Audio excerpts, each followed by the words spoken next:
Hey, what's up guys? Welcome back. This is TOPTENFL. Please like, comment, subscribe, or get flagged. Today we're going to take a look at the top 10 Super Bowl contenders heading into 2020. Last year the NFC was way more stacked than the AFC as a whole, and it's looking like more of the same this year. There was more movement than ever at quarterback this year, and that's going to shake up where certain teams are ranked. This list is based off of team results last year and what they did during the offseason to improve. Sometimes it only takes one move to move into title contention, and other times it takes a million small moves. Sorry if your team didn't make the list, but here are the franchises that are looking like surefire Super Bowl contenders in 2020. Number 10, the Arizona Cardinals. I struggled putting a team in the top 10 that didn't make the playoffs last year, but the Cardinals just made the cut.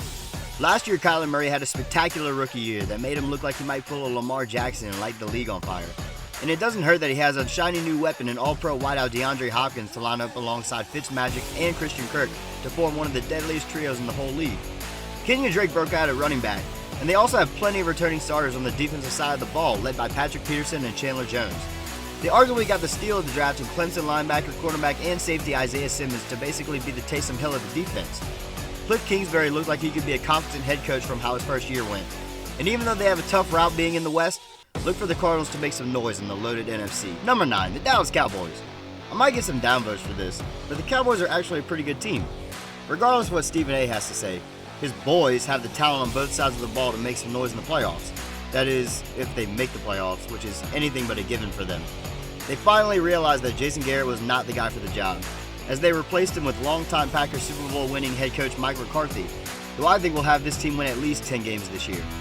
Yeah, some of the defensive stars regressed last season, but when healthy, they're still a top-tier unit led by DeMarcus Lawrence and linebackers Jalen Smith and Leighton Vander Esch. They didn't quite do enough in the offseason to replace Byron Jones, who fled to Miami, but they added to their potent offense by drafting Oklahoma wideout CeeDee Lamb to line up with Amari Cooper and Michael Gallup. They still have Zeke Elliott bulldozing behind an elite offensive line, though someone will have to step up and replace the retired Travis Frederick at center. Other than that, all they need to do is back the Brinks truck up to Dak Prescott's house and not piss him off to leave next year. Prescott has proven to be a top-tier quarterback, and as long as the Cowboys have him running the team, they'll be in contention. Number 8, the Pittsburgh Steelers. It would have been easy to understand if the Steelers decided to throw last season after Ben Roethlisberger was placed on IR after week 2 having suffered an elbow injury. Throwing Mason Rudolph into the fire sounded like a recipe for disaster, and even though he along with Duck Hodges didn't light the world on fire, they did enough to help get the Steelers to 8-8. That seemed impossible with how their season started. They traded away the first-round pick to Miami in exchange for second-year safety Minkah Fitzpatrick, and man was it worth it. With plenty of starters returning along with guys getting healthy, the Steelers should be able to compete with Baltimore for the AFC North title. Mike Tomlin is a top 5 coach with plenty of playoff experience and will again have his team ready to compete, no matter who they put under center. Number 7, the Tampa Bay Buccaneers. Every year it seems like the Bucs have the talent to make some noise, but they can never actually put it together. The franchise selected Jameis Winston number 1 overall in the 2015 draft, and while he showed growth and promise, he too was never able to put together a truly good season, leading to his departure and the team signing arguably the greatest player of all time as his replacement, Tom Brady. Then they decided to convince his running mate Rob Gronkowski to unretire and were able to pull off a trade with the Patriots to get him. Right now, Brady has arguably the best array of weapons in the league in Mike Evans, Chris Godwin, Gronk, O.J. Howard, and Cameron Brate. There's rumors that they're still trying to trade for a high-end running back, but if they don't, then Ronald Jones should be able to hold it down. While the defensive backfield has young and inexperienced players that need to prove themselves, the front 7 has firepower everywhere in the form of Shaq Barrett, Levante David, Devin White, Jason Pierre-Paul, and Ndamukong Suh. They drafted Iowa tackle Tristan Wirfs in the first round to help keep Brady upright, and there's no reason they shouldn't challenge the Saints for the NFC South this year, if not more. Number 6, the Tennessee Titans. Raise your hand if you had the Titans going to the AFC Championship last year. Now raise your hand if you thought Ryan Tannehill would lead them there. Those of you that raise your hands are lying. No one ever thought this. Yet here they are, months removed from almost going to the Super Bowl, with the team returning many of its starters.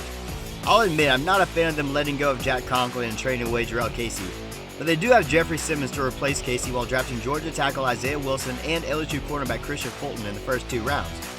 They franchised Derrick Henry, who's looking for top running back money, and after last year's playoffs, the Titans would be wise to give him what he wants.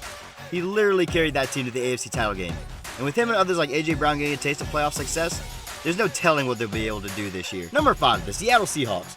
The Seahawks were 1 play away last year for winning the NFC West, and even though their division has gotten tougher, you can never count this team out because of one man, Russell Wilson. He's gone from being the guy who was carried by his defense to win to being the reason they win at all, and he's in the prime of his career. The team had a decent offseason, but there's still no clear replacement for Jadeveon Clowney, unless of course Clowney decides to re-sign at some point. But they still have Bobby Wagner manning the defense, and they drafted Texas Tech linebacker Jordan Brooks in the first round. They also have Tyler Lockett and DK Metcalf forming a deadly duo at wide receiver, and they added former Panthers tight end Greg Olsen to Wilson's arsenal. It won't be easy, but the Seahawks have the talent to take the NFC West and get back to the Super Bowl. Number 4, the San Francisco 49ers. Coming off 5 straight seasons of subpar play and missing the playoffs, the 49ers shocked the world, playing their way to a 13-3 record and the number 1 overall seed in the NFC while making it to the Super Bowl. They might have lost a big game, but this team has a lot of youth, depth, and experience that going forward will only make them better, which is a scary thought for the rest of the NFC. They traded away defensive superstar DeForest Buckner to the Colts for their first-round pick, which they used to draft his replacement in South Carolina defensive tackle Javon Kinlaw. And while they lost Emmanuel Sanders to the Saints in free agency, they drafted Arizona State wideout Brandon Ayuk to replace him. The defense should again be a stonewall for opposing offenses, with Richard Sherman and Nick Bosa leading the way. And for as much flack as Jimmy G receives from the media, he's actually a pretty decent quarterback. After finally having his first full year as a healthy starter go the way it did, that can only do good for his confidence moving forward as he tries to get his team back to the Super Bowl. Number 3, the Baltimore Ravens. What else can we say but goddamn Lamar Jackson? In only his second year, he led the Ravens to a franchise-best 14-2 record, number 1 seed in the AFC, and voted MVP of the league. Jackson should only get better in year 3, and the team around him should be too. The Ravens had 12 Pro Bowlers last season, tying the league record while adding depth to their roster this offseason. They drafted LSU's Patrick Queen to boost their linebacking core, and Ohio State's J.K. Dobbins to play the Alvin Kamara role for Mark Ingram in the backfield. They fleeced the Jags into trading them Calais Campbell to lead their defensive line. They still have Earl Thomas and Marlon Humphrey manning the backfield, and Hollywood Brown and Mark Andrews will continue burning defenses. If this team can stay healthy, they can beat anyone. Number 2, the New Orleans Saints. I can't even describe how painful it's been to see this organization be so successful recently, only to be eliminated on the final play of a playoff game 3 years in a row. Even with that string of bad luck, this year's team is arguably more deep and more talented than any of their past 3. Back for another run is Drew Brees, who while still needing to deal with father time, is still the most accurate passer in the league. It helps when you're throwing to can't guard Mike, who lives up to that Twitter handle by the way. They finally went out and got a reliable number 2 in Emmanuel Sanders to take the pressure off Mike T, and Jared Cook is still a mismatch over the middle. The offensive line is arguably the top unit in the league, allowing only 15 sacks with Brees under center last year. They also have not 1, but 2 Swiss Army knives in the forms of Alvin Kamara and Taysom Hill, both of whom can catch and run with balance and power. The defense is led by All-Pros Cam Jordan and Demario Davis, making their front 7 one of the top run-defending units in all of football. They have one of the top corners in Marshawn Lattimore, and they signed Malcolm Jenkins to pair with Marcus Williams to form one of the best secondaries in the league. Maybe this is the year that their string of heart-wrenching playoff exits finally ends. Number 1, the Kansas City Chiefs. The obvious number 1 on this list, Kansas City is on the verge of a dynasty. Assuming health, Andy Reid and Patrick Mahomes can become the new, flashier version of the Patriots. And it might be a bit premature to say this, but when your quarterback wins league MVP, a Super Bowl, and Super Bowl MVP in his first 2 years, it's hard not to look that far ahead. This team is returning almost every starter from last year, including Pro Bowlers Travis Kelce, Tyreek Hill, and McCole Hardman on offense, with Tyrann Mathieu, Frank Clark, and Chris Jones on defense. They drafted LSU running back Clyde Edwards-Helaire in the first round to help Damian Williams in the run game, as both are reliable pass catchers.